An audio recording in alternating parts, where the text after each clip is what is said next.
Between us, my friend and I own more than 20 Arcade1Up cabinets, which for the most part have operated well straight from the box. However, when my friend received his Dragon's Lair cabinet, it developed a dead pixel line in the screen within a couple of weeks. As stated on its website, Arcade1Up offers a 90-day warranty. To make a claim, simply fill out a support ticket and provide your purchase information, cabinet serial number, and a detailed description of the problem. Within a short period of time, my friend had a factory new replacement monitor, and Arcade1Up also emailed him a PDF containing the necessary instructions. With the new monitor in hand, we disconnected the power, removed the cabinet from its riser base, and set to work. First, we removed the back panel and disconnected all the pluggable cables from the monitor. Next, we removed the control deck and disconnected its cable to the CPU.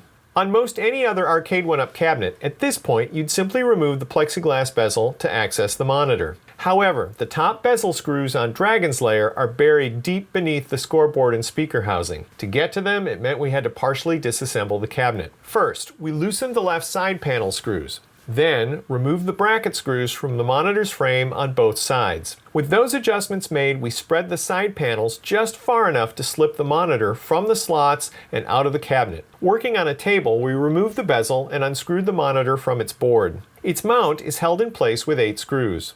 Before installing the new monitor, we needed to remove the CPU from the old one. Flipping the monitor over, we removed the 6 screws that hold the metal CPU housing in place. We then disconnected the black monitor plug and the white JST power plug from their sockets. We also disconnected the ground wire from the metal monitor case. Be sure to note the location for its screw, as you will need to put it back in the same place on the new monitor.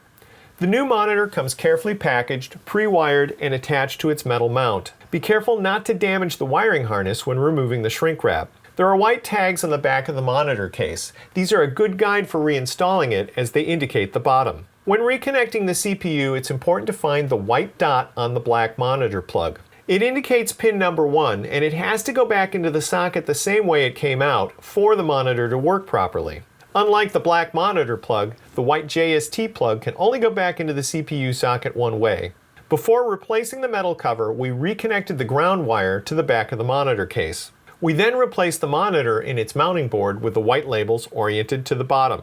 The new monitor has protective plastic film on it. You need to remove it before sealing everything up. We left the plastic in place to protect the screen while screwing the monitor to the board, and then removed it afterward. Once the bezel was attached, the monitor was ready to install in the cabinet. When putting the monitor back, be sure that the board seats properly into the slots in the cabinet's sides. Also, be sure the speaker mounting pegs are aligned with their holes before attempting to replace the panel screws. With the side panels secure, we installed the bracket screws and reconnected the various plugs, including the scoreboard, marquee light, and speakers. Finally, we completed the connection between the CPU and the control deck, then sealed up the back. After moving the game back into the arcade, we reunited it with its base and powered up the system to see the results. The new monitor worked just as it should, with no dead pixels.